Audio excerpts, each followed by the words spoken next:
United States that are struggling. I just paid $600 worth of utility bills in 1 week. Yes. All right? I haven't got enough money to feed my family, but I make too much to get food stamps. I don't even make $10 an hour. Right. Now, if you took that money and subdivided it between the taxpayers in this country, we would stimulate the economy. You know why? Because we'd go out and pay off bills, pay off tax debts, create jobs, and buy stuff that we need. Caller. That's how you stimulate the economy. We're not the experts on the Hill as to how to solve this problem, and the problem is a multifaceted problem, so we gave great flexibility to the Secretary of Treasury to act.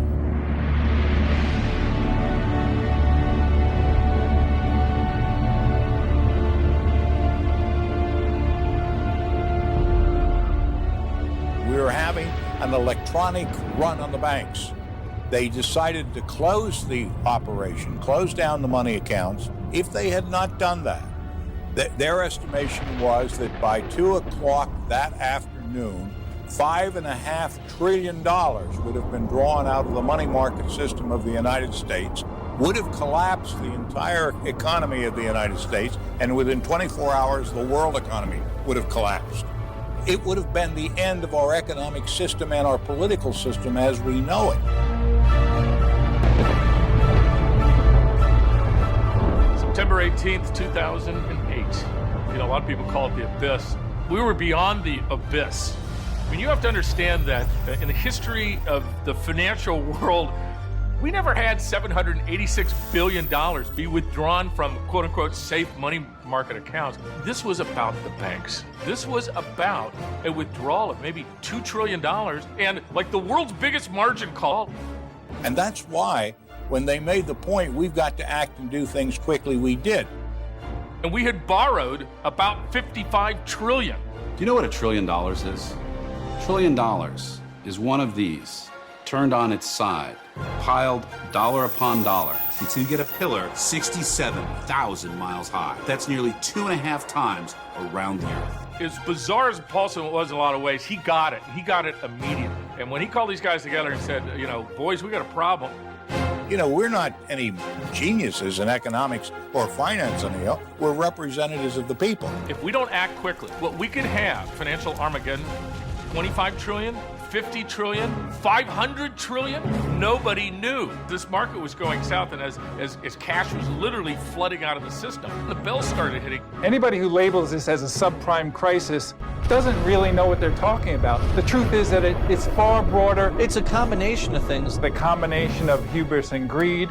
People were greedy in the 1950s, they were greedy in the 1970s, the 1990s. Why should greed suddenly in this decade have caused a problem? People are always greedy. It's sort of like blaming airplane crashes on gravity. We subsidized people's losses, and we also subsidized their greed. We had this toxic combination of big government in bed with Wall Street. Decades of easy money. We divorced risk from accountability. We just dumped $6.5 trillion, 7 pillars, 67,000 miles high of single-dollar bills into what pit? A pit of political recklessness, indecision, fecklessness, and favoritism. Since September 18th, the net worth of households in the United States has declined by $14 trillion. What if everything we based this on was an illusion? Maybe a delusion, if you want to call it that. The fact is that the $14 trillion never really existed. It was fake. It was built upon debt, massive amounts of debt. The housing wealth that had been created and the stock wealth didn't really exist. It was all a liquidity fake, a mirage of wealth. And I got some bad news for you. This wasn't an accident. This was the result of conscious decision-making and some very bad judgment. Somebody threw us in the middle of the Atlantic Ocean without a life raft. And we're trying to determine what's the closest shore and whether there's any chance in the world to swim that far. We don't know. And that's when Paulson hit the panic button. And that's what we saw on September 18th. How did that happen? There's a lot of blame to go around. One of the things that happened was the institutionalization of many of the ideas of the 1960s affecting the future of our country in a very concrete way. Ideas have consequences. And we are seeing the consequences of the ideas of the 1960s unfold in our society all around us.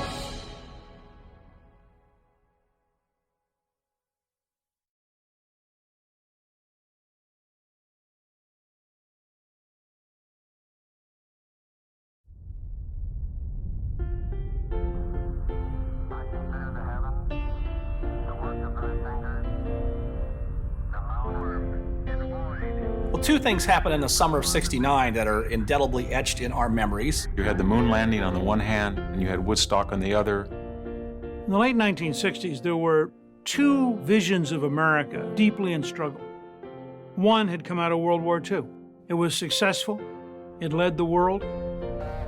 It landed on the moon. It believed in science and technology. It had a sense that Americans could do almost anything. There was a positive optimism about the future that was remarkable. Now it is time to take longer strides. Time for a great new American enterprise. Time for this nation to take a clearly leading role in space achievement, which in many ways may hold the key to our future on Earth. John Kennedy had said we are going to have a man on the moon by the end of the decade. Kennedy simply willed the result, and we saw that. Neil Armstrong walked on the moon in the summer of 1969, a terrific achievement for America. Within the space of a few weeks of the moon landing in 1969 was the iconic music festival at Woodstock, when something like 400,000 people gathered in the mud for several days of music. It was something greater than had ever happened before.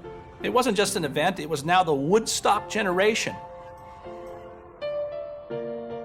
This self-indulgent, wealthy elite that's decided to become a bunch of modern-day bohemians and rewrite all the rules of our society.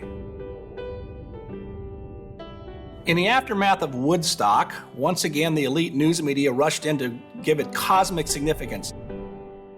Time magazine said that Woodstock, quote, may well rank as one of the significant political and sociological events of the age. It is the proclamation of a new set of values. The pleasure principle has been elevated over the Puritan ethic of work. To do one's own thing is a greater duty than to be a useful citizen. Personal freedom in the midst of squalor is more liberating than social conformity with the trappings of wealth. Now that youth takes abundance for granted, it can afford to reject materialism. The children of plenty have voiced an intention to live by a different ethical standard than their parents accepted.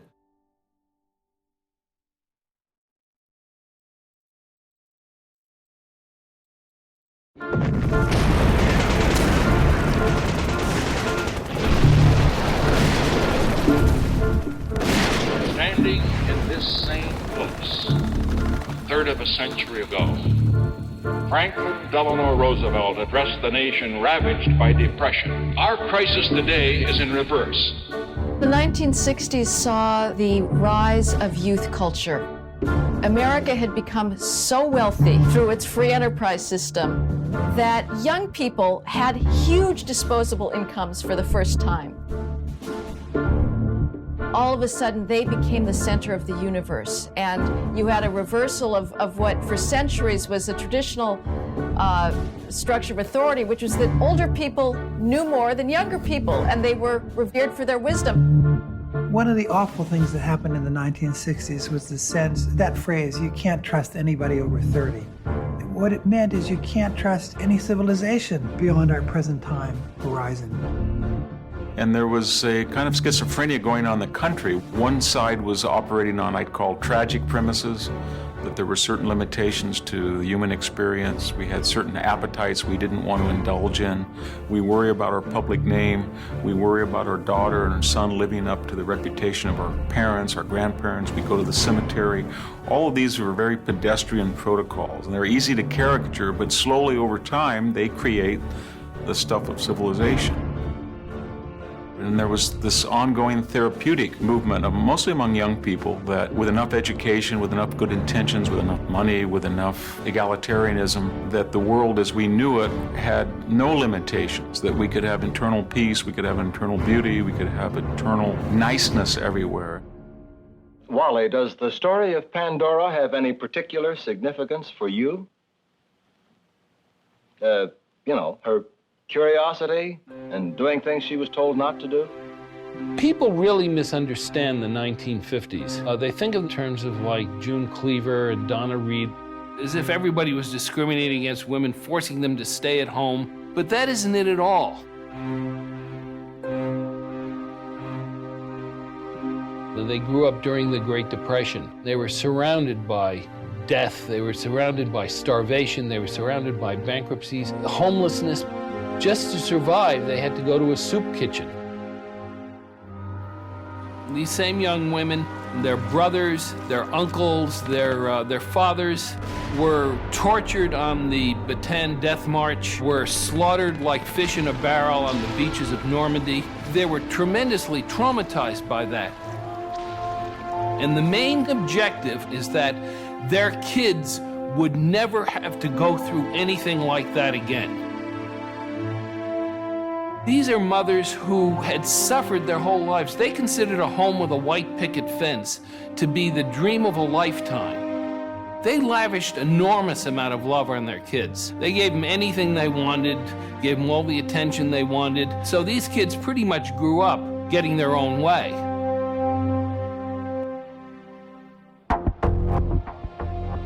The main characteristic of the 60s generation was moral self-righteousness, and they believed that they had spotted endemic and almost ineradicable flaws in American society. So they rebelled. They rebelled against their parents. Girls who had been taught by their mothers to be modest decided to flaunt their sexuality. Boys who had been taught to look great and keep their hair short began to grow their hair long and become hippies. And so the substantive issues were superseded by a wallowing in narcissism, a belief that they were the first generation in history that had a moral sense and had the capacity to tell adults how they should lead their lives.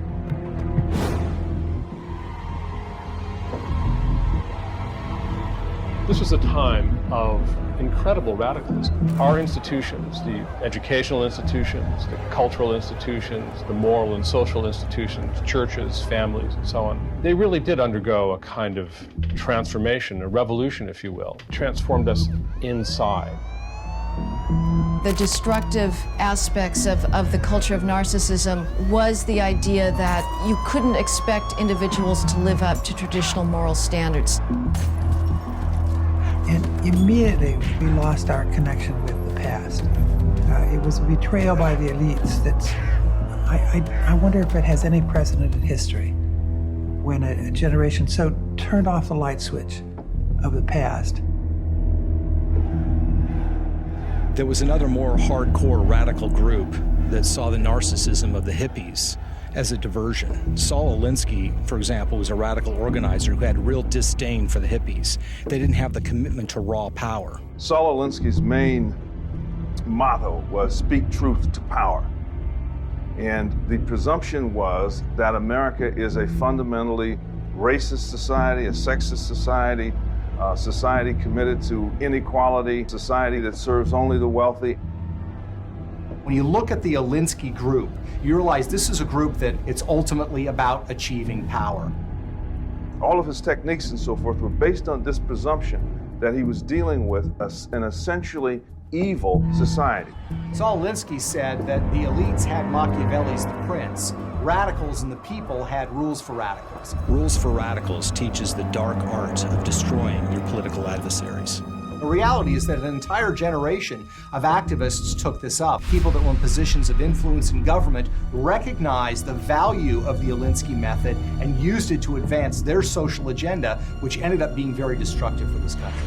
And this is really the Bible for activists because it provides a path to establishing and achieving power. In a book that really is amoral, it says that there are no moral constraints. If you're dealing with an evil society, then that licenses you to extreme practices. It allows you to assault individuals on a personal level, to vilify them.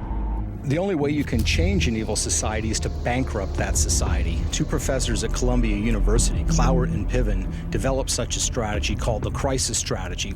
The essence of the Cloward-Piven strategy was to sabotage and destroy the capitalist system by creating bureaucratic demands, excessive regulations, and entitlements that would lead to economic ruin, economic collapse, and bankruptcy.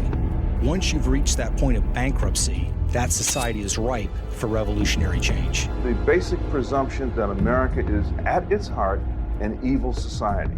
And so therefore, we are warranted, we are licensed. We are doing a good thing when we attack it, when we disrupt it. Disruption is at the center of the Cloward-Piven strategy. Disruption comes from the outside, but also from the inside of the system. And the inside was far more effective and far more important. By the late 1990s, the left had taken over many of the institutions of power, meaning government, media, and academia. And it was from these places and positions of power that they were able to disrupt the system and implement a strategy that was designed to ultimately undermine the capitalist system.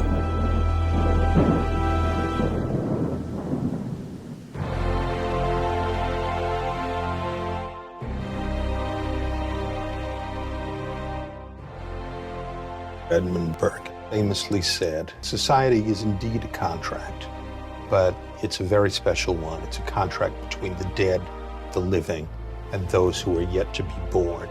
We inherit a civilization from those who went before us and gave it to us, and we are to transmit it. We are a bridge between our parents and grandparents on the one side and our children and grandchildren on the other side. We owe a duty now to the past who taught us the wisdom from which we draw today. And then we have a duty to the future because our decisions today affect their liberty.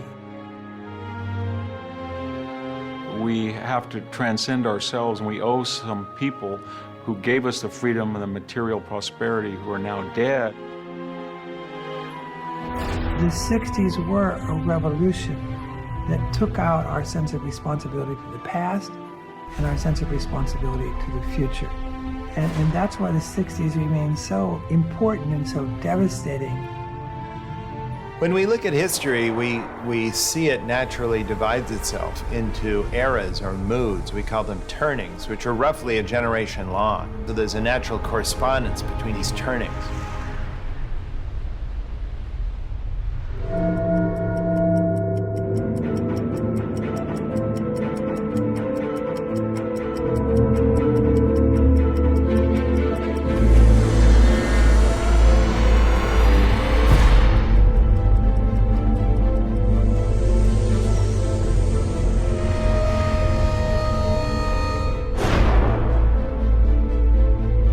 Turnings are like the seasons. Every turning is necessary. We discovered a recurring pattern, and implicit in that pattern of generational recurrence, the idea of a rhythm, a pattern, a sequence of events that comes around again. Nature likes cycles. Cities are founded, cities collapse, states rise, states fall. Families can prosper, families can wither. All follow certain repeating cyclical patterns. We end up inventing new cycles. We have the financial market cycle, we have traffic cycles, we have all kinds of modern high-tech cycles which we simply create. There are 4 turnings, each one roughly 20 years or so long, so an entire 4 turnings or a saeculum lasts about 80 to 100 years.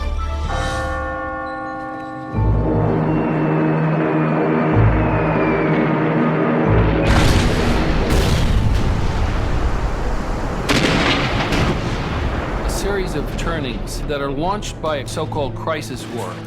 It's a time when there's a lot of genocide, a lot of killing, a lot of starvation, usually a lot of disease. It's the worst times in history. And once one of those is over, everybody, both the victors and the losers, make a vow that was so horrible, it should never be allowed to happen again. And that's really the key to understanding what happens next. The first turning is the high, like the 50s. That comes after the crisis. It's a period of consolidation. It's a period of stable families and stable family structures.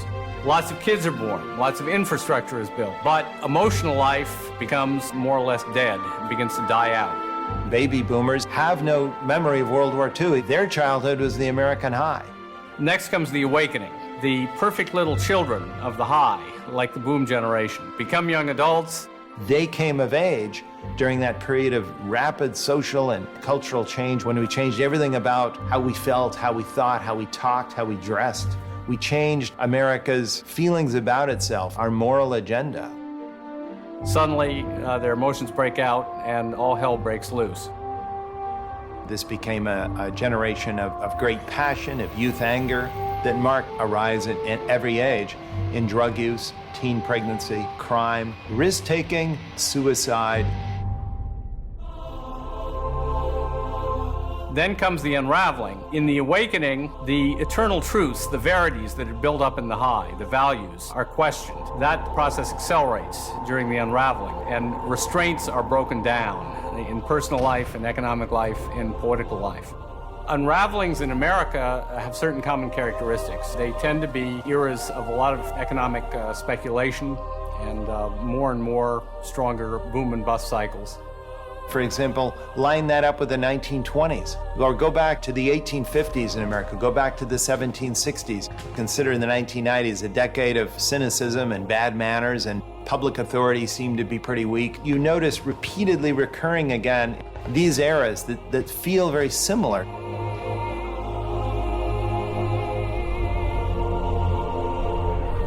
Now, history teaches that usually third turnings finally issue into a fourth turning.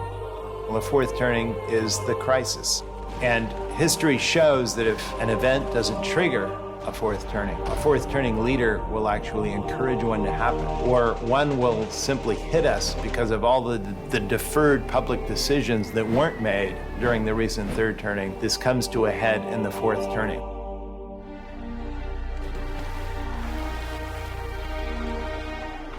These fourth turnings become new founding moments of our nation's history. Obviously, one fourth turning was the period of the American Revolution. Another fourth turning was the Civil War era, in which we redefined who we were as a nation. In World War II and the New Deal, think of everything that changed in that era. We reestablished mankind's relationship with technology, government's relationship with the economy, America's relationship with the world.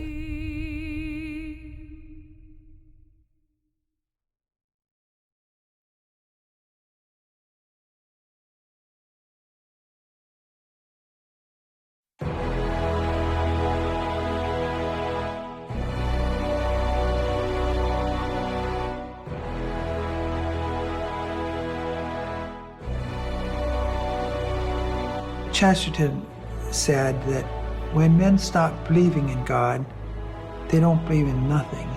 They believe anything.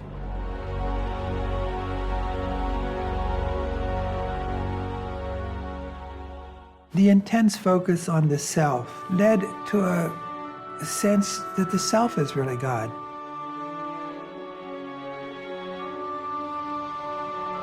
It was all about me. It was me.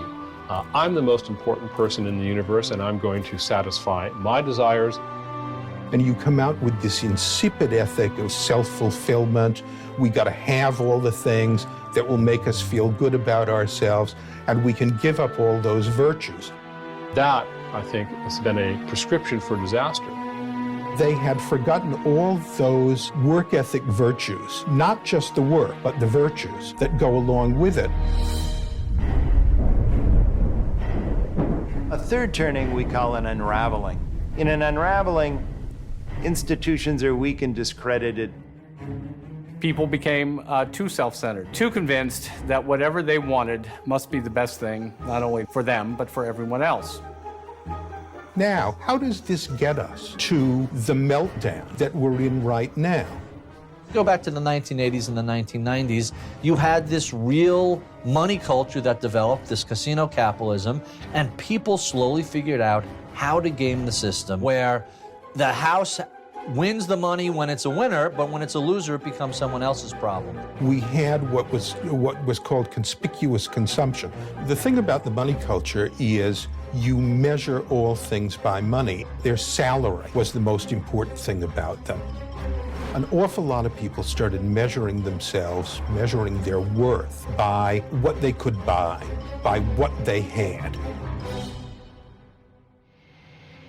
A lot of people have been puzzled over the question of how can somebody who was a hippie in the 60s become a yuppie in the 70s and 80s and end up as a member of high society in the 90s and 2000s. That how can the guy that had no socks, sandals, dirty jeans, pledged himself to eternal revolution in a mere 15 years, become a yuppie that has wraparound sunglasses that cost $300, metrosexual, a Jaguar, and then he ends up in his 60s as someone that goes to the club. How did that all happen?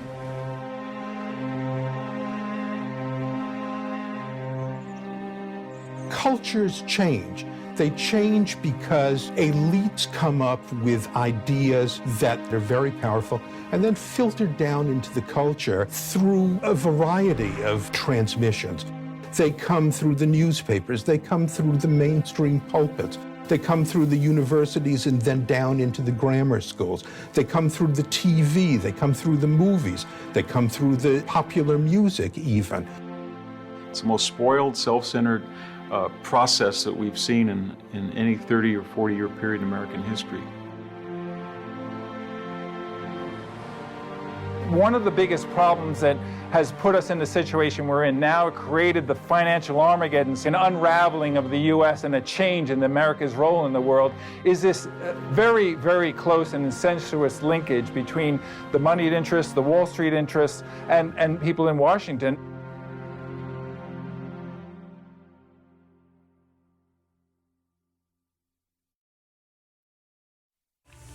It is higher in spite of attacks on that credit made by those few individuals and organizations which seek to dictate to the administration and to the Congress how to run the national treasury and how to let the needy starve.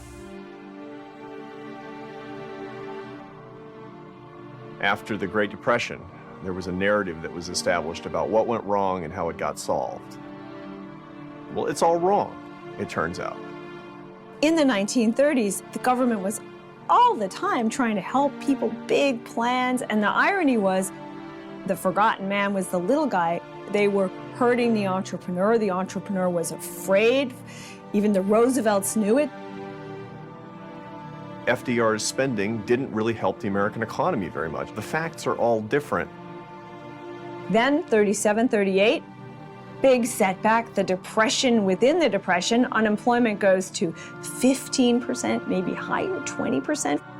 It seems like we're never going to get out of this. Here we are, 8 years in, it's worse than it was in 29.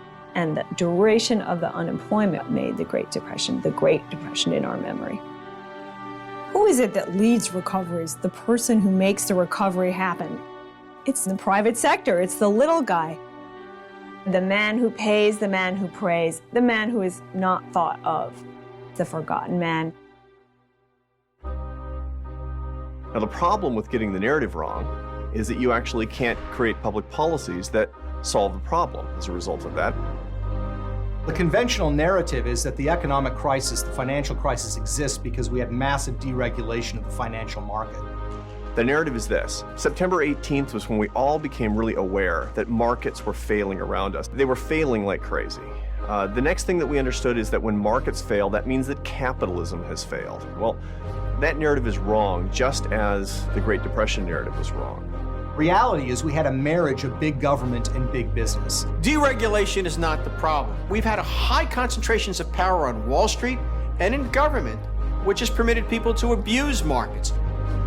Reality is the chief beneficiaries were the big Wall Street investment firms who had taken these risky speculative investments and lost, and now wanted help from Washington. It was a perfect example of capitalism working the way it's not supposed to work. People taking enormous risk and nothing behind them except an implicit taxpayer guarantee. And the reality is we have privatized profits where Wall Street executives can take in tens of millions of dollars because of risky investments. When their mistakes became obvious and the losses piled up, they ran to the federal government for help, and all of us, even though we had nothing to do with it, bailed them out.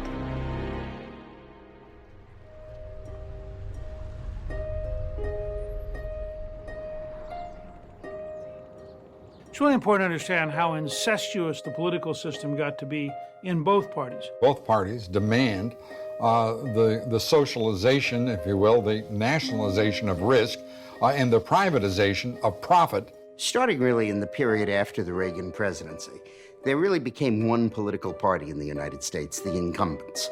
And they relied on the major financial institutions of Wall Street to fund their political campaigns and let them control the agenda. And the result has been, under Bush and Clinton and Bush, a series of giveaways to the corporations that are absolutely horrific. The Clinton administration formed this partnership, as it were, with Wall Street because Bill Clinton was told by Robert Rubin that the American financial system was so tied in with the global financial system that that is what mattered more than anything. And the result was a kind of corporatism, a kind of alliance between the Democratic Party and the Wall Street investors, the bond market, the hedge fund. This marriage of convenience created these enormously terrible consequences of leading to high risk and irresponsible behavior. And basically made the Democratic Party do the bidding that had traditionally been done by the Republican Party.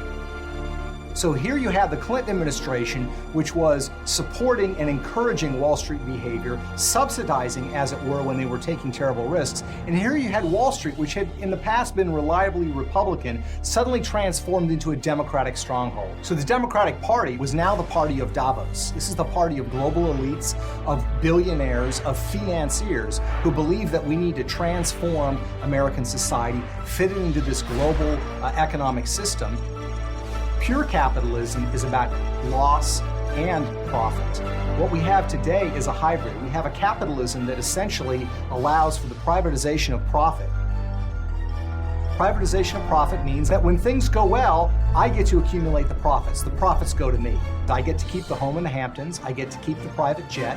I get to keep the bonuses. I get to keep the overseas bank account. If things go bad, if I take risks that are dangerous and my investment goes south, you, the middle class, are going to pick it up. This is the perfect arrangement for the party of Davos and for international financiers because they have nothing to lose. There's no downside, it's all upside. And the loser in all of this is the working man and woman, the middle class of this country. The middle class, I believe, to be the foundation of this country.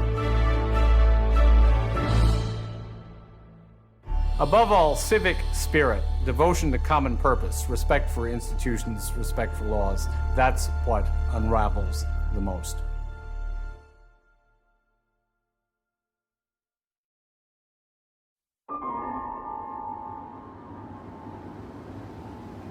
When you think of bailouts, most people seem to think of helping Chrysler or giving money to Citigroup, but really that's a small aspect of bailouts. Alan Greenspan, basically a free market apostle, bailed out the banking system. There were 4 big bailouts. The first one was in Mexico in 1994. A couple of years later came Russia, then came the Asian financial crisis, and finally Brazil and Argentina. In each and every case, major investment houses on Wall Street made wildly speculative investments. And in each and every instance, those investments went south. The Clinton administration stepped in and not only bailed them out with taxpayer money, but actually ensured that these investment houses walked away with healthy profits. After the first bailout in Mexico in 1994, it was very clear to these large investment houses that they will be bailed out. I'm talking about you, the taxpayer, being on the hook for it. This was a huge break with American tradition. If you were a bank and you made risky loans to overseas governments, you were expected to bear the brunt of those risks. The situation that emerged in the Clinton years was that concerns about moral hazard were basically tossed out of the window. Moral hazard is the concept that society or institutions will allow you to do bad stuff and take a lot of risks, and they're going to support you doing it. The idea is that if you create a situation where there is no repercussion for failure, there is a moral hazard. It's one of the great euphemisms of all time. I would simply call it, it's a giant friggin' lie. The best way to deter risky behavior is to allow people to bear the consequences of what they do. If you go to business school, by the way, it's like at Harvard, it takes like, a year and a half, maybe 2 years. Moral hazard, that class, if you fall asleep between 2 and 3 o'clock in the first or second week of you miss the whole thing. The other stuff is all about how do you make it stinking rich. There were other voices in Congress who said there's something wrong with bailing out the large investment houses when we're expecting the American people, heck, even people on welfare, to behave in a responsible fashion. And yet Wall Street, with all of its irresponsible behavior, was being given billions of dollars in taxpayer money. We've done a number of really stupid things that led to this giant pool of bailouts. this process where you get a crisis, you get a problem. Alan Greenspan organizes the Federal Reserve to come up with a solution. There's a lot of criticism of Alan Greenspan for his role, and some people have coined the phrase the Greenspan put. Let me connect the dots for you. You know, the goal of the put was to protect the traders and speculators on Wall Street. Every time there was a dip in the market, he would lower rates and they would be rescued and the market would go back up, causing this giant spiral of inflation. So when you're filling up your gas tank and it costs you over $4 a gallon, you're essentially subsidizing the speculators on Wall Street because they know Easy Al's got their back. The whole idea behind the put was to help Wall Street, and the people who paid for that was Main Street. As we loaded on more and more debt and institutions got bigger and bigger and bigger, we got to this idea that there were some things in some entities were too big to fail. There was this idea of systemic, system-wide risk, that if one thing failed, all the other things related to it would fail as well. Greenspan came in and opened the floodgates for money. The Greenspan put grew larger and larger. Between 2002 and 2005, the Fed was way too loose. And their excess money creation created a bubble, created a commodity bubble, created an energy bubble. This then spurred the greatest bubble in the history of mankind, the housing bubble that grew through 2006. They felt like they could take ever higher and higher risk because ultimately the Federal Reserve or Uncle Sam or both would step in. You know that concept, Goldilocks economy, not too hot, not too cold? But we're going to legislate soft landings because 20 people in a conference room are smarter than the actual free market. Now, since most of these guys all went to Princeton, Harvard, MIT, these guys really felt that they were smart. They knew they were the smartest human beings in the room.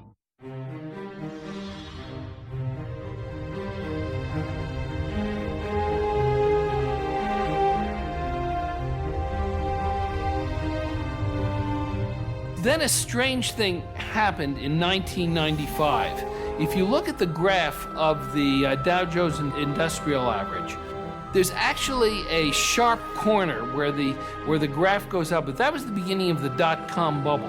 Why did that happen in 1995? Why didn't it happen in 1985? Why didn't it happen in 2005? Why did it happen at all? The Depression-era generation was retiring. This is a generation that understood the dangers of financial risk. They had grown up in the economic deprivation of the Great Depression. The baby boomers that took over only knew the upside. They only knew about prosperity. So they took over Wall Street. They had the ambition. They had the hunger for profit. And they also realized something else. They realized that up to this point, the investment houses had been partnerships. You know, all the banks that blew themselves up, they were all publicly traded. As Bear Stearns and Lehman Brothers and Merrill Lynch and Morgan Stanley and Goldman Sachs, they used to be partnerships, and now they became publicly traded. When you were a partner at a Wall Street firm, you were a partner. Now that meant joint and several liability.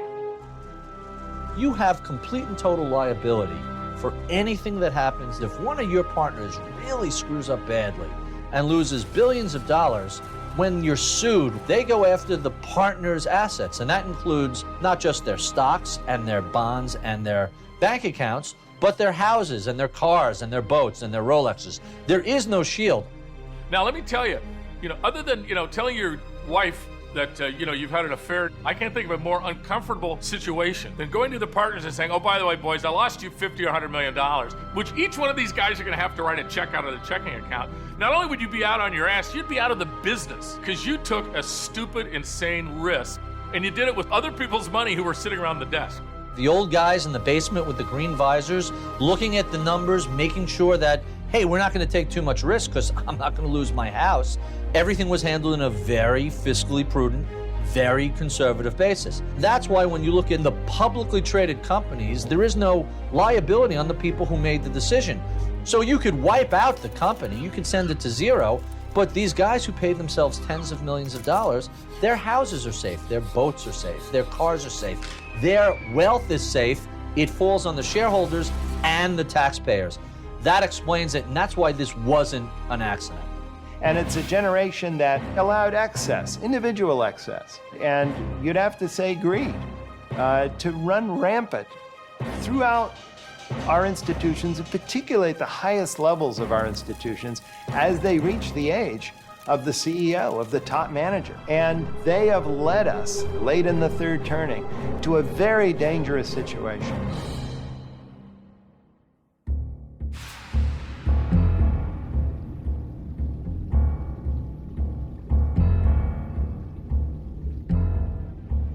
You didn't hear on most media was this whole idea of the Bear Stearns exemption. In 2004, all the big investment bank CEOs, led by a guy named Hank Paulson, who at the time was CEO of Goldman Sachs, goes to the SEC and says, you know, this 12-to-1 rule, it's a little onerous. Every now and then we go over a little bit. We want a little leeway.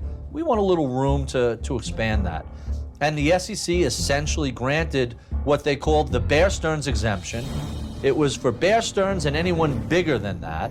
And that ends up being Bear Stearns, Merrill Lynch, Morgan Stanley, Lehman Brothers, and Goldman Sachs. Those 5 banks are granted this exemption and allows them essentially unlimited leverage, even though they said they weren't going to take advantage of that. We just need a smidge more leverage.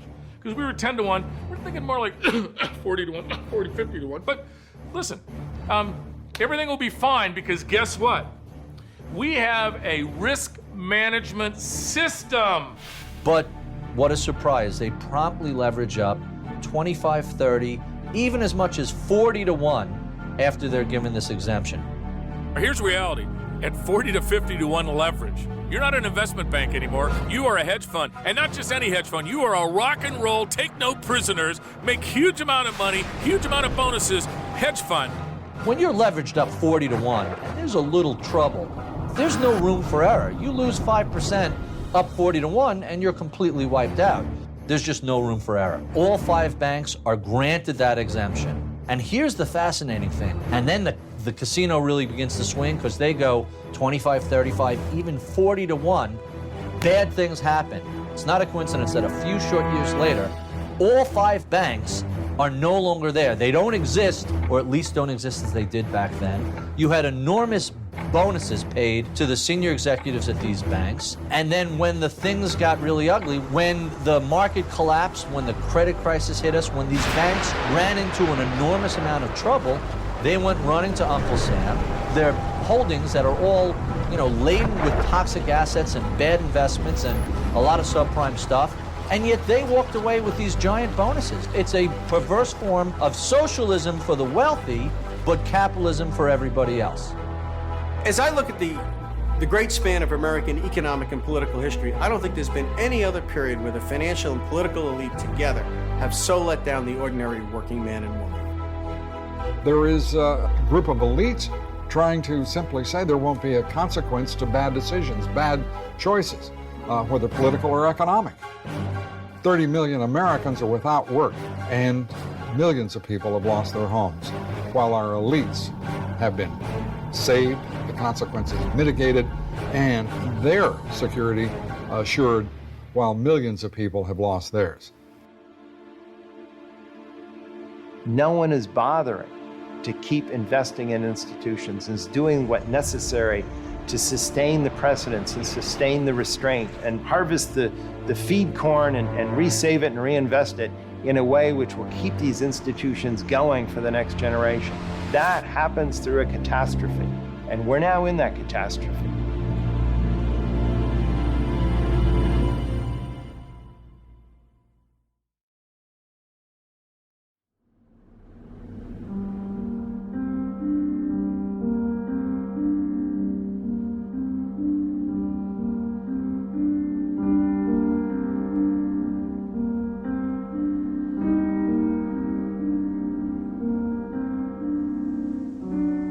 Trade is critical to the mess that we are in.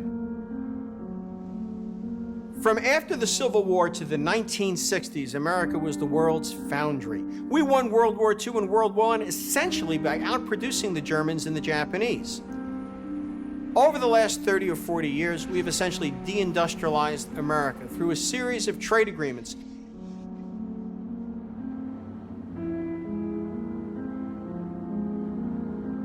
We've lost just about 6 million manufacturing jobs since 2000. We've lost 6.5 million jobs since December of 2007 and the onset of the recession. In the past, we would lose some jobs during recessions. We could get some of them back during booms. We've never had the kind of deindustrialization we've had over the last 10 years in American history. And that's simply been because your political leaders are looking out for the bankers, the Hollywood producers, and the high-tech community. Where is the concern about the more than 30 million Americans who've lost their jobs or who cannot find full-time jobs to work? Americans consume about 5% more than they produce, essentially by importing and borrowing from the rest of the world. It's why we had the big credit bubble. We now owe foreigners to pay for those goods about $7 trillion. At its low point, the stock market was only worth about $8 or $9 trillion.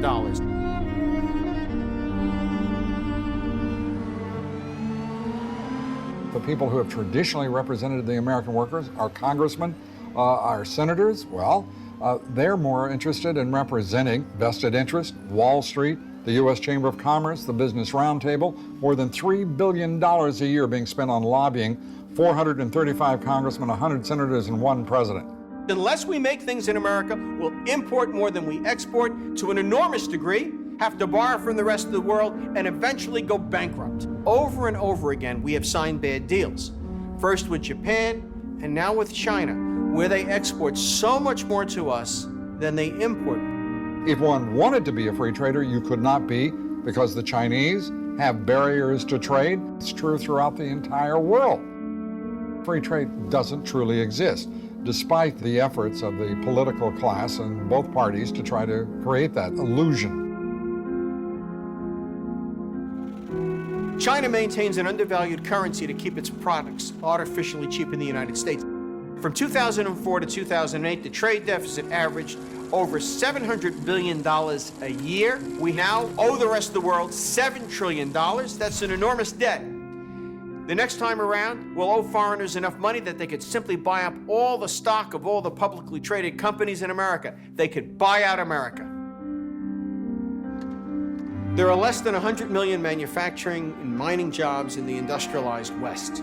China has that many underemployed people on its farms. It could simply move those folks to the cities, pay them 20 cents an hour, and replace all of our jobs. How can we possibly prosper in an environment where in turn they do not buy something from us?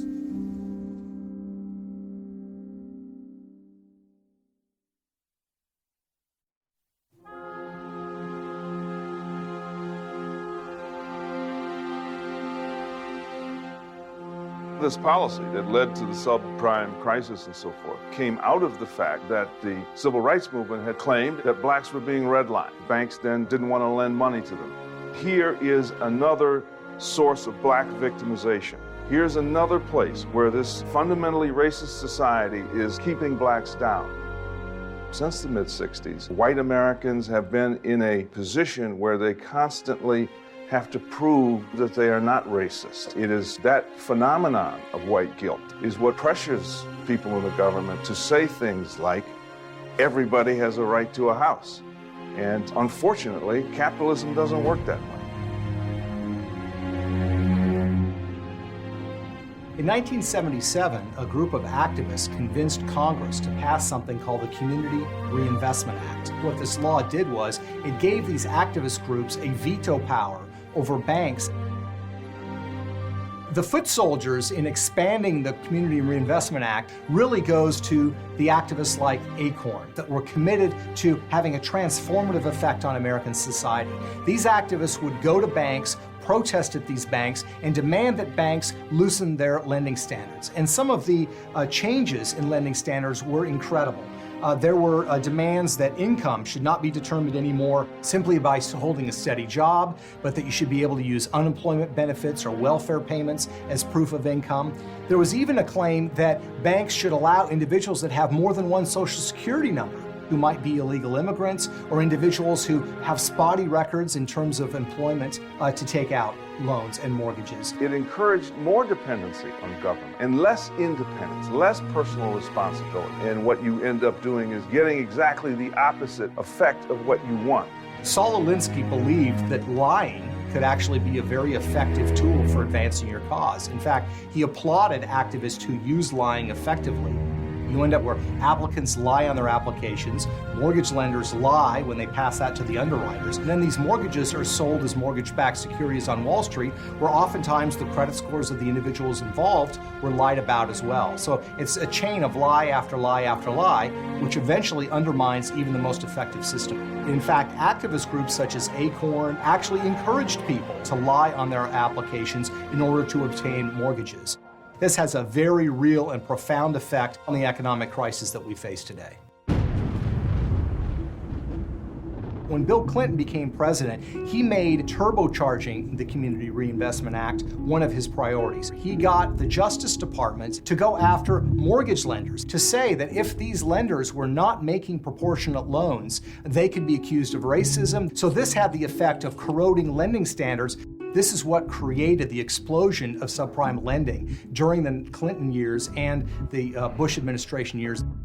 It was all like this Ponzi scheme. We have this program, Fannie Mae and Freddie Mac, which are buying and insuring mortgages. People believe the government stands behind their bonds. We need more of their resources to go to help low-income people and lower middle-income people buy a house and live the American dream. So Fannie Mae went to the mortgage brokers around the country and said, you just make these loans, don't ask for money down, don't worry too much about their credit.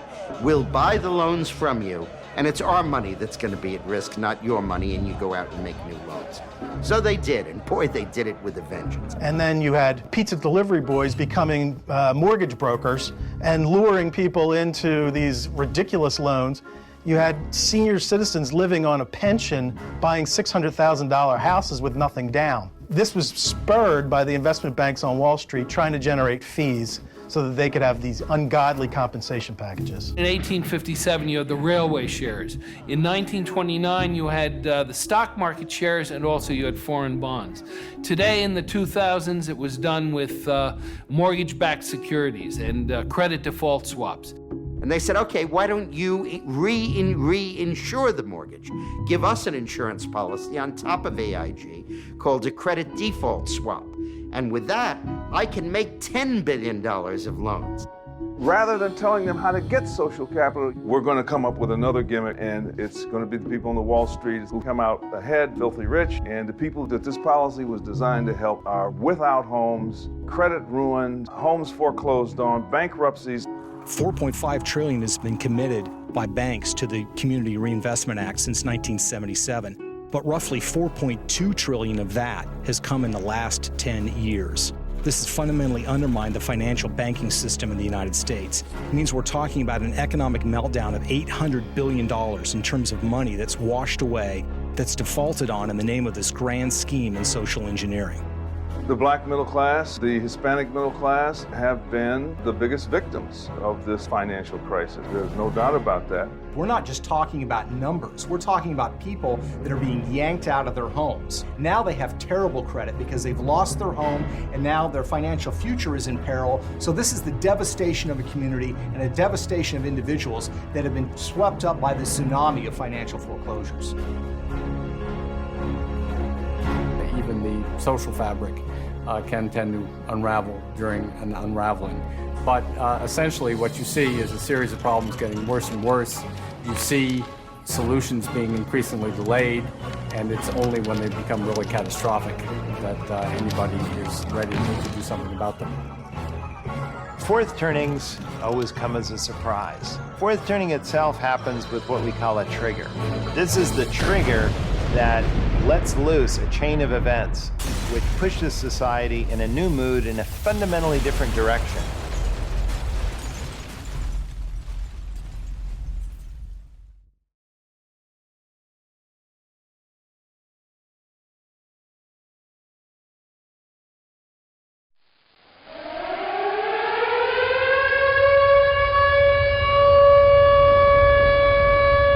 We were facing something that was unique in all of human history. It was one of the darkest days in this country. The unthinkable became thinkable. It suddenly was all interconnected. Just one calamitous decision after another. The entire global financial system would melt down. It was right there in the crosshairs. How could so many authorities not have been able to predict this? Those were very grim, grim, dark days. When the economic leadership on the 18th of September moved to Capitol Hill to tell the legislators that they desperately needed money, and lots of money, great liquidity to forestall the onset of a depression. Ben Bernanke and Henry Paulson went up to Capitol Hill and told the leaders that we were seeing a financial meltdown, that Congress had to pass a $700 billion 3-page bill giving the Treasury Secretary authority to disperse monies to financial institutions. Otherwise, credit would coagulate, that basically loans and currency would stop circulating.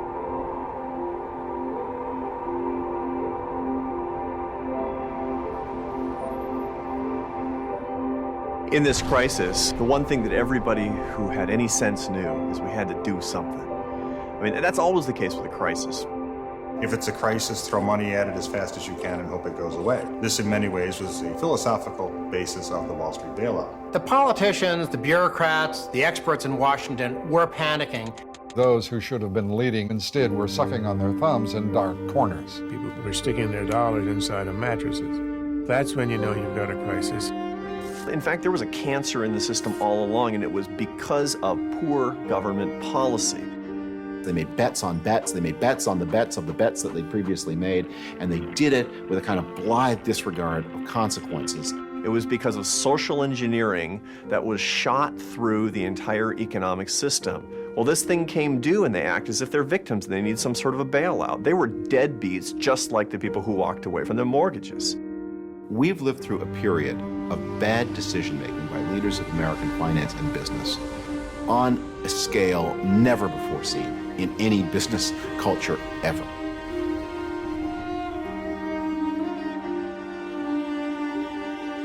A 20-year cycle of lying to ourselves about reality, of kidding ourselves about bureaucrats being able to control a free market.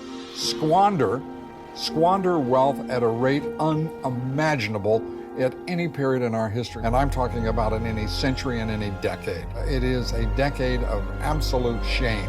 We should never underestimate the power of human self-delusion. Let's be clear about this. The political class, right and left, Republican and Democrat, saw this crisis coming. There were warnings from the Bush administration, warnings from the regulators as early as 2003. And the old bulls, the Republican Party and the Democratic Party, doesn't matter who was in control, they were unanimous on one thing: nothing can change. And nothing did change.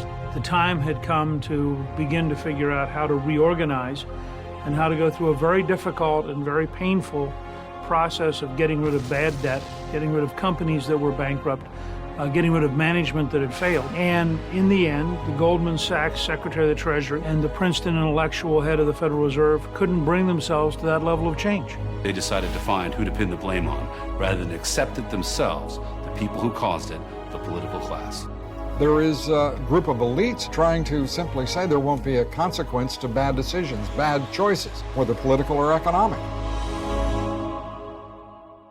Well, I think September 18th was a moment in history when the establishment confronted reality and flinched. A fourth turning revolves around a crisis of trust. Trust is what keeps institutions together. The only reason institutions have legitimacy and function is because we all trust them. Treasury Secretary Hank Paulson, Federal Reserve Chairman Ben Bernanke were overstating the issues and the events to a degree that I think there's nothing less than marked hyperbole, perhaps unmatched since the Great Depression. And in fact, they intervened largely to prop up their friends in Wall Street, largely at the expense of virtually everybody else. I'm a populist. I don't think that saving AIG or Goldman Sachs or Bear Stearns or Lehman Brothers warranted the highest priority. What does warrant the highest priority is bringing back moral hazard, to understanding that without consequence, we're a nation refusing to grow up. We're acting irresponsibly. One element of a fourth turning is when leaders are no longer believed, when leaders continually say things won't happen or guaranteed they won't happen, and they do. And so we took an enormous step down the road towards government control of our economy. We wasted an immense amount of money, and we propped up institutions that would have been better off to have been replaced or to have emerged in dramatically different form after bankruptcy. There was never a thought that the government would step in with $800 billion of money to be thrown around anywhere to put your finger in the dike anywhere, or that the Bush administration's treasury head would call in the head of the 9 largest banks and essentially say, as of today, I'm your partner, sign on the dotted line. That's the kind of stuff that happens in banana republics with a gun on the table. In America, you do it with a pen instead of a gun. There's always been an old saying that capitalism without bankruptcy is like religion without hell. The people in Washington decided, I guess what, we're all going to be Unitarians or something, and there's no more downside to capitalism. Anybody who makes a mistake gets bailed out. Anybody who has losses, the taxpayers are responsible for somehow filling in the hole. This is why the whole bailout culture is so dangerous for America's long-term vitality. When a few greedy, stupid, silly people indulged the system and didn't bring the moral requisites to it, it's sort of like running an engine without oil, and they took the oil from the engine blew up. It was a cultural crisis because it is the culture that undergirds both the political, financial, and civic institutions within a country. That's an ethical problem. That's not a problem of capitalism, that's a problem of character. For a culture to believe that it can be a consumer-based society that doesn't produce, that can shift wealth around, that isn't commonly grounded in a firm moral fiber, this is how these things occur. The only thing too important to fail in the United States was the American people, and that the institutions, both political and financial, were accountable to them. The U.S. is a turnaround right now. We invest in turnarounds. They can be difficult, but we've got a lot of wonderful assets here. We have a country that people want to live in. The U.S. government's incredibly solvent. People get concerned about an extra $1 trillion or two of debt, and that's a very big number, but you have to remember that the government owns 35% of every corporation because they have taxing power. The government owns 40% of every wealthy individual's earning power. That is a big off-balance sheet asset. The government owns 40% of every wealthy individual's earning power. The government owns 40% of every wealthy individual's earning power. The government owns 40% of every wealthy individual's earning power.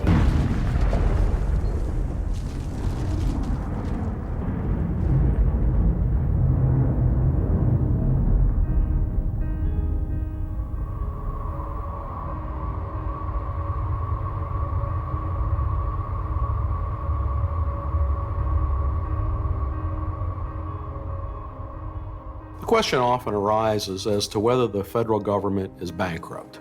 I suppose in some technical, literal sense, it already is.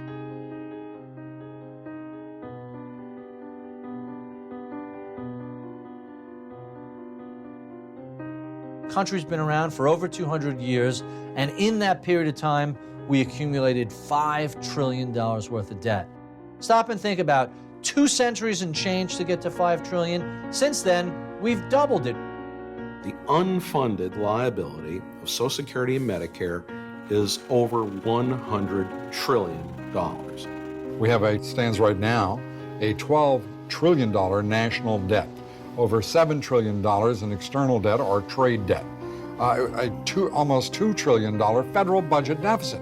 In 2009, the federal government is borrowing over $1.8 trillion. That comes to more than $150 billion a month. Next year, it'll be $1.4 trillion, and we're going to continue borrowing over $100 billion a month, over $1 trillion a year.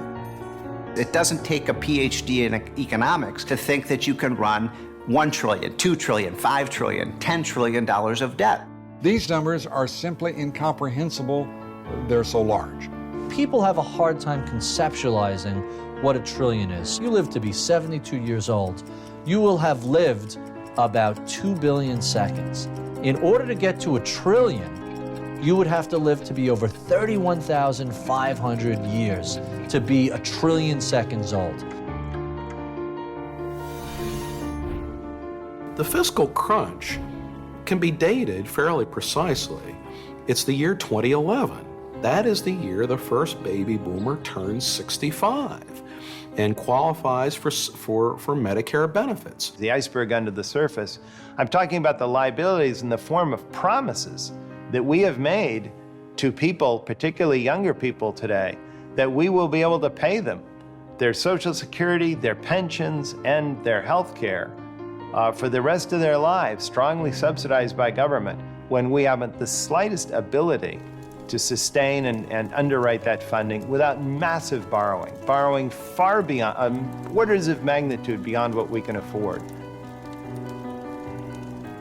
It means we would need to have somewhere in a bank $100 trillion right this minute earning interest. Now the problem with that is the total national wealth of the United States, of the money that every single American has saved, added up, the value of every corporation, the value of every security, every stock, every bond. If you add all of that together, it only comes to just over $50 trillion. So we have promised twice the wealth of the entire United States to the elderly that will have to be paid one way or another. It'll have to be paid either by raising taxes or by truly massive spending cuts. How do you cure a hangover? Well, you have another beer, right? So now what's intriguing here is that we had the greatest debt explosion bubble in the history of humanity. And what is the cure? To borrow the most money the United States has ever borrowed in the history of humanity.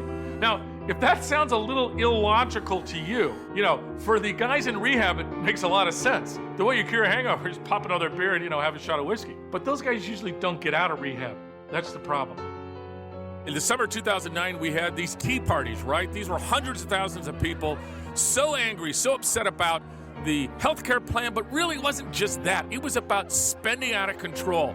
And this idea that we're going to go borrow $9 trillion and run deficits of $1 trillion for the next 8 to 10 years is slowly being punctured, this idea. Well, fast forward, my friends, when we add another $9 trillion onto the $12 trillion we've already borrowed, we're going to have revolution. And frankly, that's what it's going to take because of all the irresponsibility. Let's talk about this bizarre concept that's called the new era of responsibility, renewing America's promise. This is a budget that has $9 trillion of deficit spending. We got to go out and borrow that money.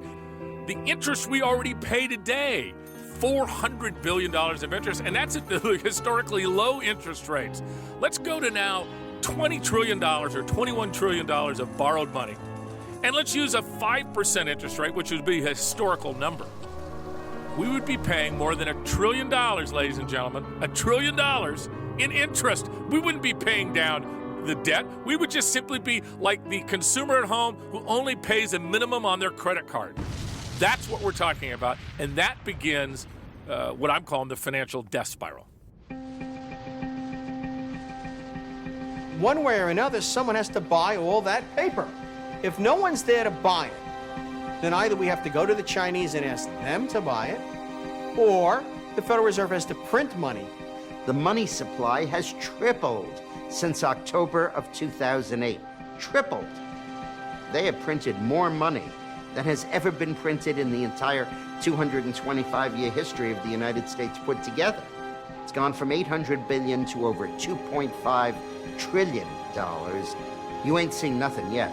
The real catastrophe is going to come in about a year and a half, or 2 years, when all of this money that the Fed has been printing comes out of hiding all at once and causes explosive inflation. Hyperinflation, it's what destroyed the Weimar Republic and the rest of Europe in the 1920s and 1930s and brought us to the dark valley of the rise of fascism. 120 billion marks for a piece of herring. 300 billion marks for a half pound of apples. 1 billion marks for a loaf of bread. Workers' wages can't keep up with the daily rise in prices. 49,000 marks to the dollar. Then 100,000. 200 million marks to the dollar. 4 trillion. The mint works round the clock to print and overprint paper money. I can't escape the feeling that what I lived through as a young teen and in my 20s, young adult, what I thought about and had seen pictures of people in Germany carrying bushelfuls of Deutschmarks to try to buy something because they'd printed so much money. Money was worthless. To get a loaf of bread, you needed these huge... and out of this terrible inflation came tyranny, came a demand, somebody must do something. We need a strong person to do something.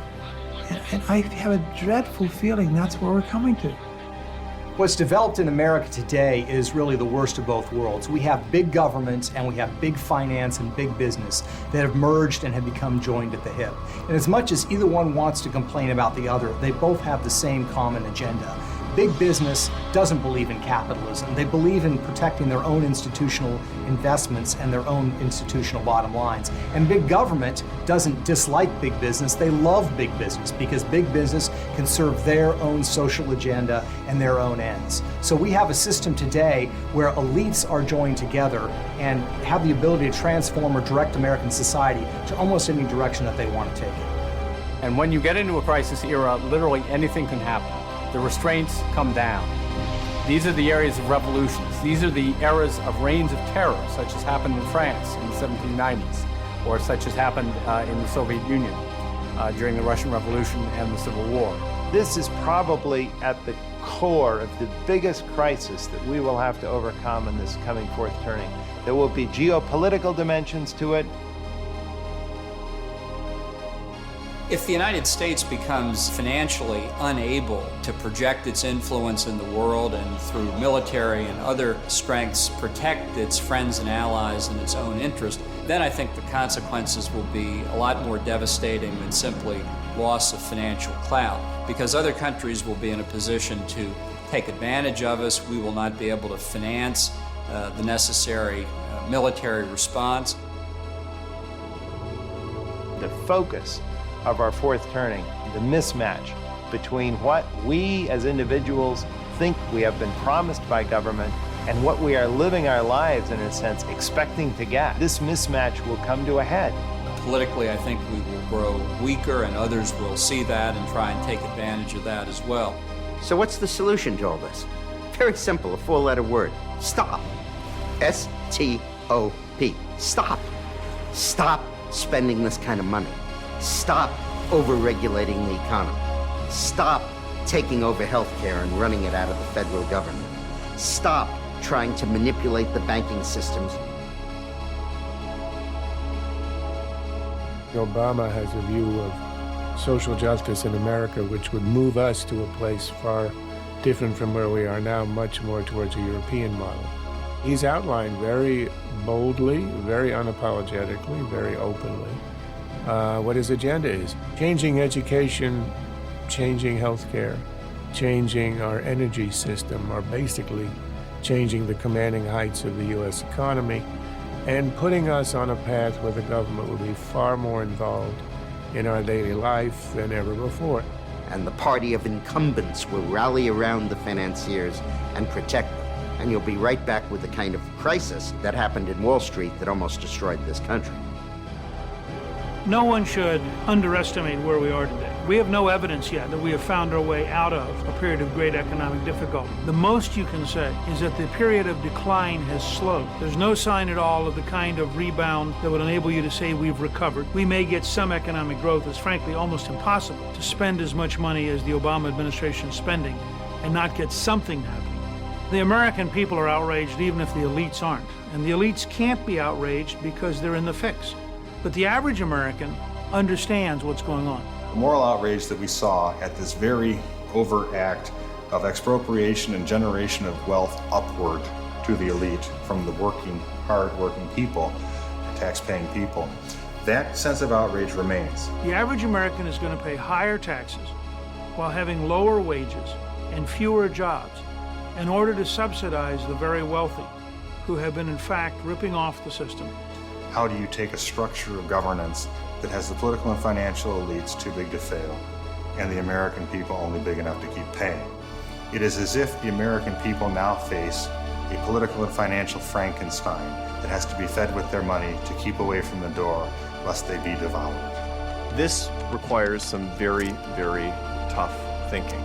It means if we are going to embrace the path of free enterprise that has made this country great, we're going to have to do some hard things and make some hard decisions. And we're going to have to tell some people, no, they're not going to get bailouts. You either have the courage to make the hard decisions now, or you're forced later on to live with the hard consequences. It's part of what we call maturity, being an adult, having real judgment. I feel absolutely convinced that we are going to get this economy back on track.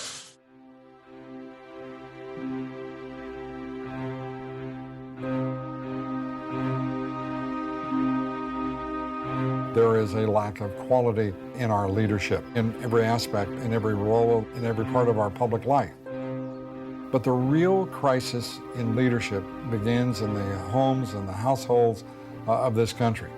Until the American people understand that they have to take responsibility for their own lives, that we can no longer depend on elites for their efforts, their energy being dedicated to our interests, we're going to continue with one of the most threatening crises in our country's history.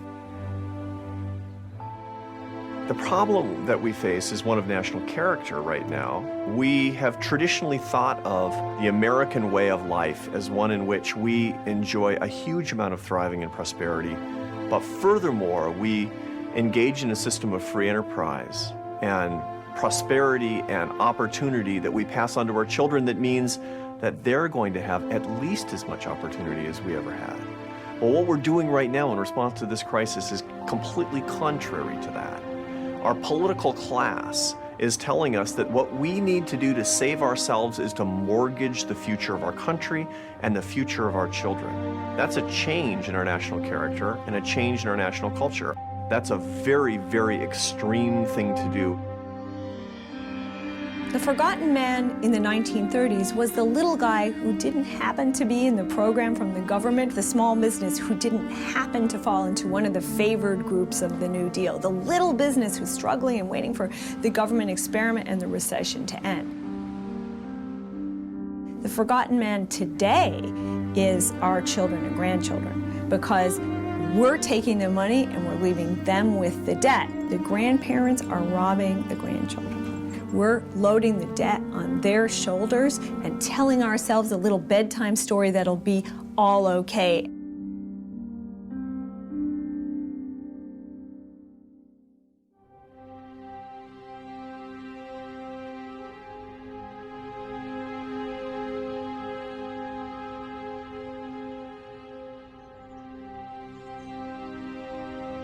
The essence of Greek tragedy is that it's not like a traffic accident where somebody dies. In the Greek sense, tragedy is where something happens because it has to happen because of the nature of the participants, because the people involved make it happen, and they have no choice but to make it happen because that's their nature.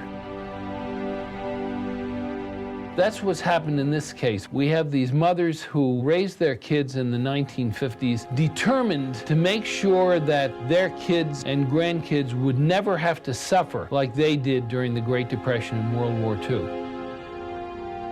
But in overprotecting their kids, they launched something in the 1950s which is a tidal wave that's now reaching our shores today in the 2000s. And they're bringing about exactly the tragedy that they had tried to avoid. Law of unintended consequences says that not only would we have to live through that pain, but we would bring that pain upon ourselves. That this sense that there was no risk, there was no mountain we couldn't climb, that same generation created financial Armageddon. Not just for themselves, but for their children, their children's children. And they wiped out 200 years of financial responsibility for their ancestors, all in about 20 years. A lot of what we have just seen is a kind of a real-world dramatization of those ideas that became popular in the 1960s and 70s and that had a dry run then. That, I think, has been a prescription for disaster in some very concrete ways.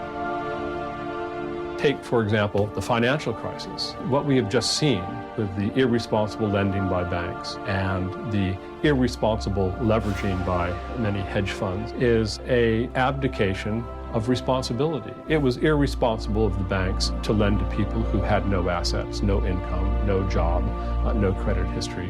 It was irresponsible of the people who took those mortgages not to pay them, to walk away from them. It was irresponsible of a hedge fund to leverage itself 30 times and expose itself to catastrophic consequences should something bad happen, and something bad did happen. We, in my generation, bear an absolute responsibility for squandering that wealth and for what we have done to future generations. My generation owes it to the moment in history in which we live and to those succeeding generations to try to right what we have absolutely failed in over the course of the past 40 years. It's a great burden. Unfortunately, we're not the ones who will carry that burden, but future generations of Americans certainly will. Thomas Paine, back in the American Revolution, said, "These are the times that try men's souls." And certainly Abraham Lincoln and FDR, during the Civil War and the Great Depression, they had similar expressions about how we need to soldier on. We needed to continue to do the right thing. We needed to reach down within ourselves for resourcefulness, for fortitude. And these are times that will be remembered by future generations. No one should underestimate where we are today. We're either going to be a secular, socialist, European-style, government-dominated country with slow economic growth and dramatically more power in our politicians, or we're going to fundamentally shift to basic American values: the work ethic, entrepreneurship, decentralization, local government, volunteerism, all the things that have for 400 years made us so dramatically different than Europe and so much more productive than anybody else on the planet. It becomes a time of testing, of adversity, and it becomes a time, too, when the best qualities of every generation comes to the surface and becomes very important in steering history in a good direction. Each season has a vital function. America, usually during fourth turnings, they solve huge problems, but more importantly, fourth turnings are necessary for the evolution of civilization. There has to be a period when we get rid of what's old, particularly what's old institutionally. We make the ground fresh again for the young. The question of what that new order will be is up to us and to the younger generations, and it always will be. We have to remember that this period we're going to go through, however dark it becomes, however much it tries us and tests us, will be a time, hard as that may be to believe, that younger generations will look back to with fond memories. This was their gate of history. This was the time that they set out and began to create a new world. There have been three huge moments of choosing in American history: the Revolutionary War period up through creating our Constitution, the Civil War period, and the Great Depression and World War II. In those three periods of choosing, people had to decide what kind of country we were going to be, where we were going to go as a nation, what our future was all about, and what values we held. I think we are entering a similar period that'll probably last 20 years and be an ongoing, continuous challenge. When this is over, we won't be the country we have been. The choices over the next few years are among the most profound we will have seen in all of American history. Repeatedly throughout our history, particularly toward the end, we figure that we've solved humanity's problems forever and winter is never going to come back again. The wisdom of the ancients was that that's not possible. Winter does come back. History is seasonal, and winter is coming. Nobody is accounting for what they're spending. You got people and families out here in the United States that are struggling. I just paid $600 worth of utility bills in 1 week. I haven't got enough money to feed my family.